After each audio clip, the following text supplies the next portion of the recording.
for 2012, and what a big moment trying to get into that semi-final. Right, Shearers on the board. Timekeepers ready. Judges ready. Competitors get set, go.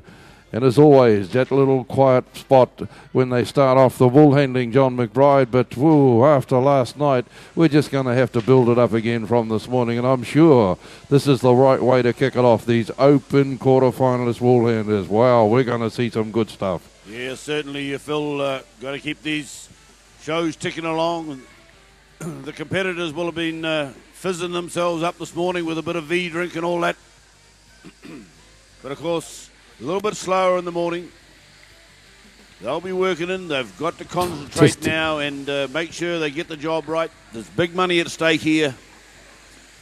And we're going to have some top competitors. There's no, just looking through the field, there's no weak links, as you would say, in this one. So you've all got to be hard out, guys, and give it your best. And we'll wish you all good luck. Waimari there on stand number 1. Table number 1, belly wool and crutch wool out of the road. Sean needs to pick it up a couple of strokes. The shearers are turning over onto the money side of the sheep, Sean. I believe you've got Tuma out of bed as well, John, so he's here as well to help us with this commentary. Tuma, welcome this morning. Huge day yesterday, a huge 3 days in fact, and now the last day is in sight. And what a way to start with this open Woolhandling quarterfinals. Come on, Lee, pick it up, mate.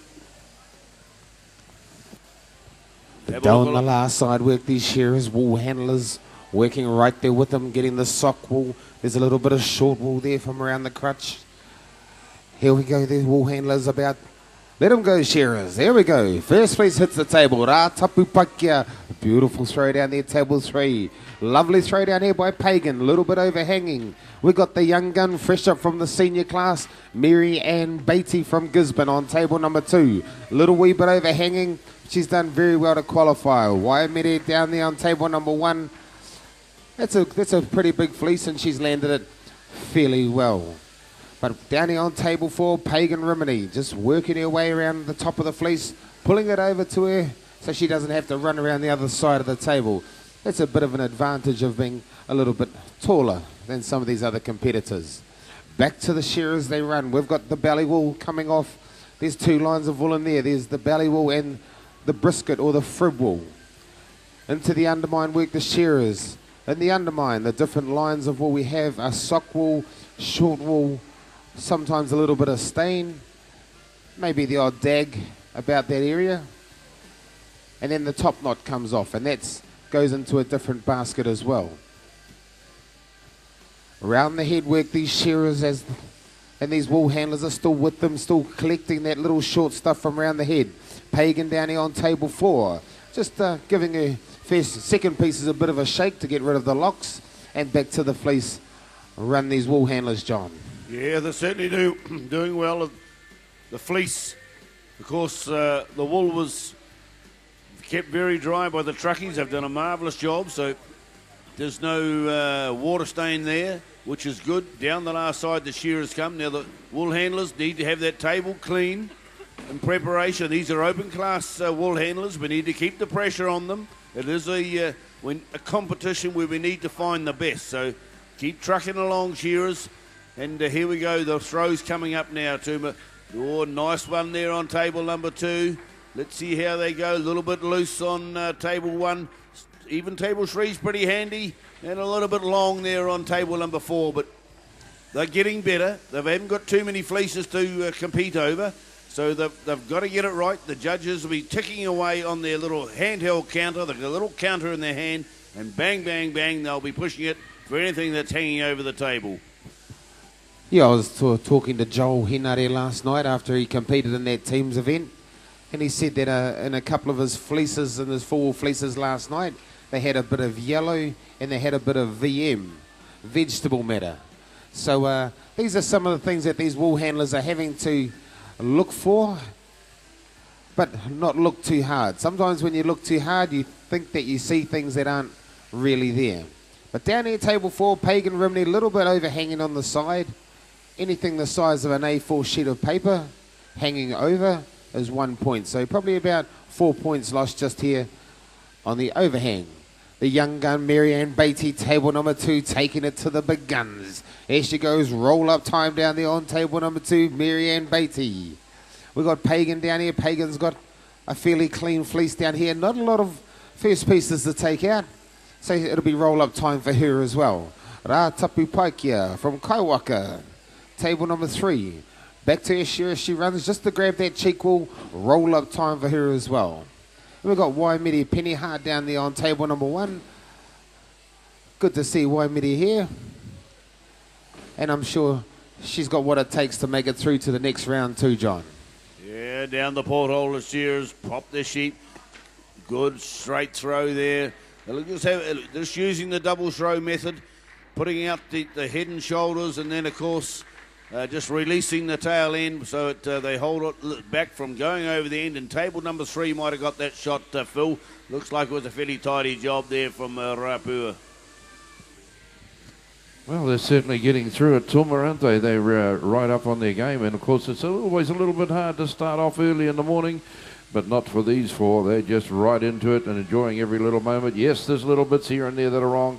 Nonetheless, the bellies are out on that sheep. Just how many sheep are we through there, Tuma? They've got 4 fleeces. Which is this one? Who knows? I hear they're not putting those figures up on the screens. We'll have to check that out for them. Certainly a big help when you get those rolling numbers going on. They might be on their last one, I think, are they? Let's have a look into that first hind leg, over the tail, top not off, and the wool handers are there as always, John. Just like in the sheds, isn't it? And really, this is the window, the shop window of our industry here out in public at our sports tables. Whatever they do in the shed, they do here, but they do it with so much flair and so much competition. It's just amazing. Yeah, I'm pretty sure, Phil, this is the 4th and final fleece that's coming off now. All shearers coming down the last side. Just have a look up, shearers. We need you guys to finish together. Marcus, push it along a little bit, mate. Would like to thank our resident shearers. We've got Paddy Mason down there on stand 6. We've got Marcus, stand 4. PJ Hawkins, stand 3. Lee Edmonds, stand 1. So thanks very much, guys. These wool handlers have got 1 minute and 30 seconds once a shearer pulls the cord. And after that, it's 1 point per second. So time is a huge factor. Okay, shearers, let him go, shearers. Let him go.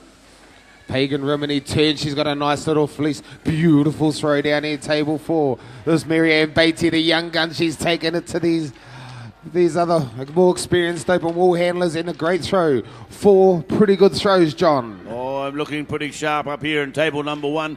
But table number 4 has probably improved the most. There we go. Pagan doing very well round the big skirt now.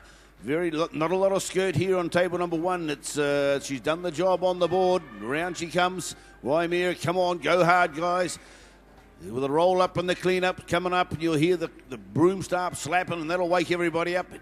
Round the top she comes, reaches across and does it from the wrong side of the table, but never mind, she's got the long arms to do it. Here we go. First to roll up is Pagan down there. Slap of the table out of the road. Now the broom going there, Phil. They're working hard. Table number 2 is on the broom as well. Yeah, they certainly get those brooms out quick and they make them smoke.